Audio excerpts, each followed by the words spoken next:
তো আজকে প্রায় ৩-৪ ঘন্টা ফাঁকাই বসেছিলাম।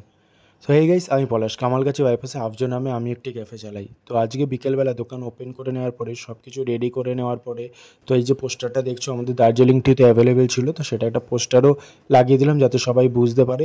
৩-৪ ঘন্টা আজকে দোকানটা পুরো ফাঁকাই ছিল, তারপরে কাস্টমার আসা শুরু হলো। যেমন আমি আমার দোকানে পজিটিভ জিনিসগুলো দেখাই, নেগেটিভ দেখাবো না সেরকম না, আমি আমার সব কিছুই শেয়ার করি আমার দোকানের ব্যাপারে। তো এখানে চিকেন পপকর্ন, ফিশ ফ্রাই কিছু কাস্টমার এসেছিলো যারা খেয়েছিল। তারপরে কিছু কাস্টমার আসে যারা বিভিন্ন ধরনের মকটেল ট্রাই করে।